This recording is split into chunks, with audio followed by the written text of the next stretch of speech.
전 세계적으로 통일을 하자. 그래서 국제안구건조증위원회라는 데서 이제 가이드라인을 이제 만들기 시작했거든요. 최근에 2025년에 5월에 듀스3라는 게 나왔는데 각자의 생활 습관, 그다음에 직업 그런 걸 다 분석해서 개인 맞춤 치료를 하자.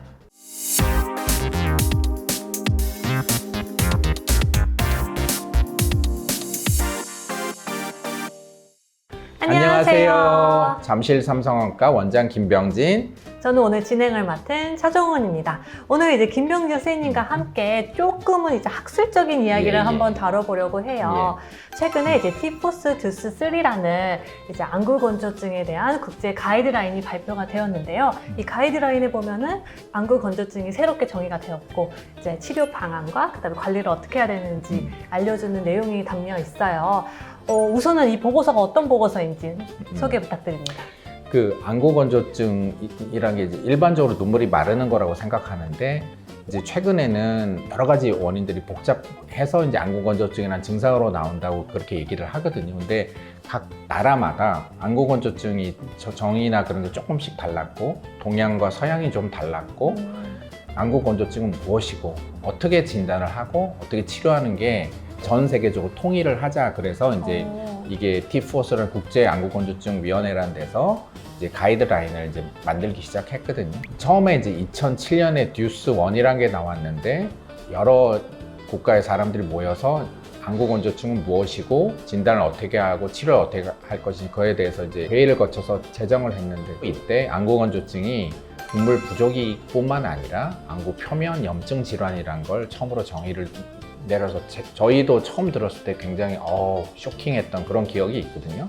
서양 쪽은 그 안구건조증을 염증 쪽으로 주로 이제 설명을 했고, 아시아 안구건조증 연구에서는 눈물막의 불안정 그쪽으로 주로 설명을 해서 서로 약간 그 핀트가 안 맞는 점이 좀 있고 했었어요. 10년간 서로 이제 동서양이 합쳐서 연구를 해서 2017년에 이제 듀스2 보고서라는 게 나왔는데, 눈물막의 항상성 상실하고 삼투압 증가하고 안구 표면 염증 그 개념이 듀스2에 이제 들어간 거고, 최근에 2025년에 5월에 듀스3라는 게 나왔는데, 듀스3에서는 조금 더 그걸 세분화해서 2에서는 눈물막의 항상성만 했는데 듀스3에서는 눈물막 안구 표면을 좀 더 강조를 했었고, 그리고 듀스2에서는 안구 표면에 이제 눈물막이 빨리 깨지는 것만 있어도 안구건조증이다 그렇게도 진단을 내는 듀스3부터는 환자가 증상이 있어요. 이게 안구건조증이나 화끈거리는 증상이 있어야 안구건조증 진단을 내는 거예요. 증상을 되게 강조했어요. 듀스3에서는 조금 더 최신 진단법들이 이제 NIBUT라고 해서 장비를 가지고 눈물막 깨지는 시간을 측정하는 게 있거든. 그거하고 안구 삼투압 측정하는 장비라든지,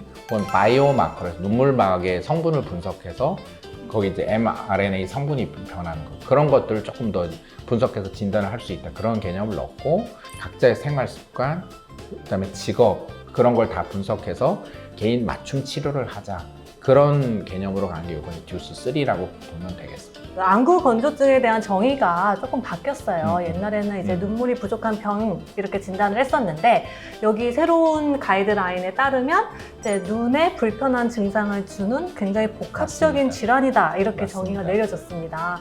어떻게 이렇게 조금 정의명이 달라졌는지. 안구건조증은 눈물 부족이다 생각하잖아요. 최근에 이제 많이들 나오는 말은 이제 증발 과다가 더 많다, 눈꺼풀에 기름샘 염증하고 연관된 그런 말들이 많이 나오고 있는데, 그거 외에도 VDT 신드롬이라 해서 우리가 컴퓨터를 많이 보면 눈 깜빡임 횟수가 줄거든요. 눈꺼풀이 이제 깜빡이지 않는 것 자체도 이제 안구건조증 유발, 여러 가지 그런 다양한 원인들이 있어서 생활 습관까지 분석해서 이제 그 안구건조증을 이제 조금 더 구체적으로 좀 정의했다고 볼 수 있고요. 2부터 나온 얘기인데, 신경감각 이상이라는 게 있어요. 이건 뭔가 하면은 검사를 해보기에는 별로 불편해 할 것 같잖아요. 환자가 너무너무 건조한다, 눈이 아프다고 오시는 분들이 있거든요. 그런 분들 해보면은 3차 신경통도 왜 바람만 불어도 얼굴이 아프다 그러잖아요. 이게 똑같은 겁니다. 신경감각 이상이라는 게 한번 생기면은 조금만 건조증이 생겨도 눈이 아파 죽는다 그러거든요. 이런 경우에는 정신과에 쓰는 약들이 있고, 그런 약까지, 센 약까지 써서 완전히 이렇게 졸릴 정도로 신경을 꽉 감각을 눌러서 그걸 치료하는 경우도 있고, 실제로 환자들이 많이 굉장히 고통받고 있고, 요거에 대해서도 요즘 많이 이슈가 되는 것 같습니다. 이번 가이드라인에 따르면 저희가 몰랐던 새로운 원인들에 대해서도 알려준다고 해요. 어떤 원인이 있는지 좀 궁금합니다. 그 이제 미세 염증 물질이 뭔지 이런 거를 조금 더 구체적으로 좀 살펴보자고 해서 마이크로 RNA 같은 바이오 마커도 이제 이번에 개발해서 이거를 이제 안구건조증의 특정 이제 마커가 이제 물질이 많이 나오면 안구건조증 진단을 할 수 있다. 그런 개념도 나왔고 진단하는 그런 장비들도 뭐 삼투압을 좀 더 정밀하게 측정하는 장비라든지 그렇게 조금 더 현대적이고 구체적이고 복잡한 그런 장비들이 좀 안구건조증을 좀 진단이 좀 더 현대화된다고 그럴까요? 그런 개념으로 나온 것 같습니다. 그럼 그런 진단 장비를 가지고 예. 꼭 대학병원에 가서만 진단을 할 수 있는 건지 아니면 개인 병원에서도 진단이 가능한지 궁금해요. 우리나라에 실제로 많이 도입돼 있고 NIBUT 장비라고 그걸 각막 지형도처럼 딱 측정을 해주면 거기에 깨지는 시간 몇 초, 이게 그래프처럼도 나오고 이렇게 올라갔다 몇 초에 깨진다. 그것도 다 나오고 그런 장비를 저희가 다 갖고 있고 삼투압 측정 장비도 갖고 있고 그다음에 염증도 정도를 리트머스 페이퍼 같은 거로 해서 키트에 넣으면은 이게 염증이 좀 심하다, 중간 정도다, 약하다. 저희는 물론 그걸 다 갖고 있고요. 모든 환자에서 장비를 다 쓰는 건 아니지만 필요하면은 이게 정밀 진단할 수 있는 장비는 저희 삼성안과는 다 갖고 있습니다. 사용해보신 여러 기술들 중에서 가장 치료 효과가 높았던 기술이 어떤 건지 궁금해요. 이제 뭐 그래도 제일 효과가 있었던 건 두 가지는 이제 자가혈청 안약하고 IPL 치료라고 할 수 있습니다. 그게 뭔가 하면은 자가혈청 안약이라고 하는 것은 피를 뽑아서 거기서 혈장이라 이제 빨간 부분 빼고 맑은 부분만 이제 빼서 그거를 안약으로 만들어 사용하면 거기에 상처 치유인자, 재생인자, 그다음 성장인자 그런 좋은 물질들이 많이 있거든요. 표면 염증이 심해지면 어떤 시기인가 하면은 피부가 많이 마르면 처음에 괜찮다가 이제 살트면 피부 껍질이 벗겨지잖아요. 벗겨지면 뭐 뻘겋게 되고 굉장히 따갑고 아프잖아요. 그러니까 안구 표면도 많이 마르면 뒤로 가면 결국은 껍질도 벗겨지고 염증도 굉장히 아프거든요. 근데 그게 일반 인공 눈물만 넣어서는 잘 치료가 안 돼요. 그래서 그럴 때는 자가혈청 안약이라는 걸 만들어서 치료를 하면 굉장히 그 치유 속도가 좀 빠릅니다. 또 한 가지는 IPL이라고 해서 미국 FDA 공인받고 한 우리나라에 도입된 10년 정도 됐는데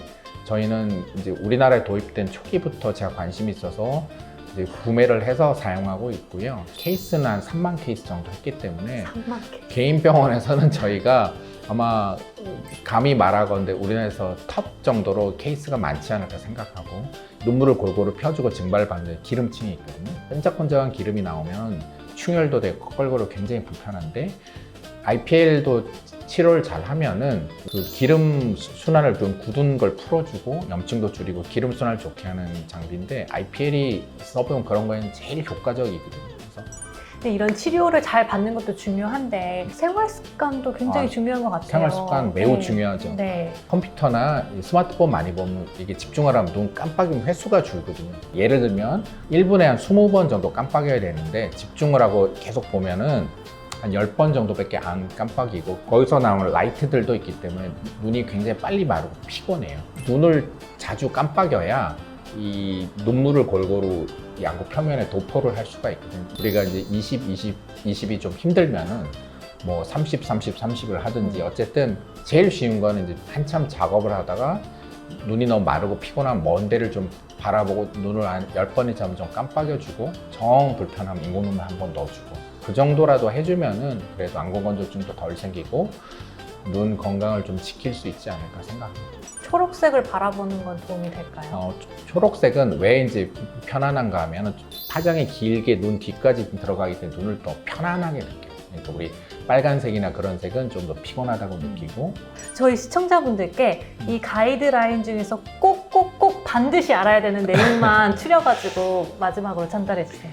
이제 꼭 아셔야 될 거 안구건조증은 눈물 부족만으로 설명될 수 있는 질환이 아니다. 눈물 부족 외에도 안구 표면 염증이 있고 여러 가지 복잡하던 생활 습관이라든지 여러 가지 원인들이 있기 때문에 정확한 원인을 찾아서 개인 맞춤 치료를 정확하게 하면은 빨리 안구건조증이 좋아지고 편안한 생활을 누릴 수 있습니다. 안구건조증의 정의하고 치료 개념이 제가 전공의 때 배웠던 거하고 10년 전에 처음 IPL을 도입해서 지금하고 계속 바뀌었거든요. 그러니까 최신 기술하고 그거를 습득하고 최신 장비도 도입해서 노력을 하시는 원장님인지 아닌지 그걸 먼저 좀 봤으면 좋겠고 정확한 지식을 가지고 세심하게 진단을 해주고 꼼꼼하게 치료해주는 그런 병원을 잘 골라서 찾아가시면은 안구건조증 치료 효과가 좋지 않을까 그렇게 생각합니다.